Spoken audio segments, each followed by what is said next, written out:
terutama dalam pembagian harta dan warisan, di mana perempuan tidak berhak mendapatkannya. Karena perempuan Batak akan menikah dengan marga lain dan mengikuti keluarga suaminya dengan pemberian sinamot. Inilah kisah si Boru Tumbaga yang tidak mariboto. Pange oleh Olmin solu holemi mau dia nama ho. Pange oleh Olmin Boru naso mariboto. Malamate amang mi mau dia nama ho. Hai sampan yang bergoyang, sampan yang di tengah danau. Bila dayungmu nanti patah, engkau akan lanjut kemana? Hai putri yang tidak mariboto, bila nanti ayahandamu berpulang, akan kemanakah engkau bertahu? Kisah si Boru Tumbaga oleh Sanggar Rosroha Kabupaten Toba.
Anakku si putra yo.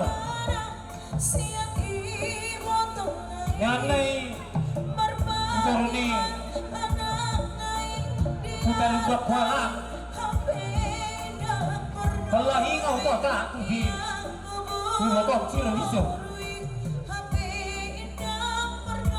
Halo halo. Tangga si mana saya untuk kuda.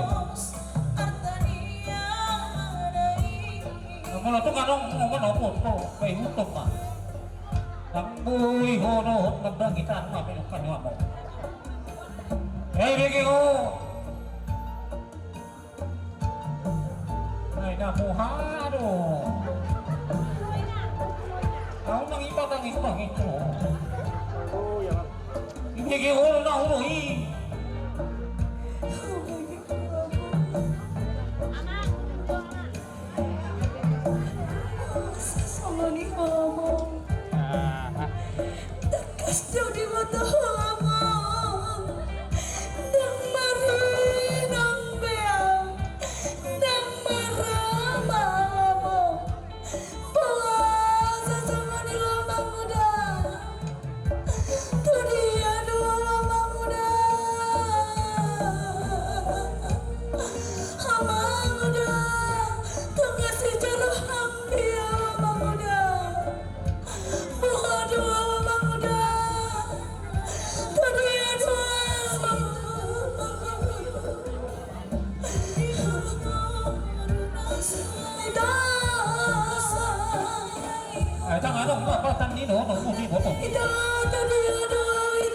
Hãy subscribe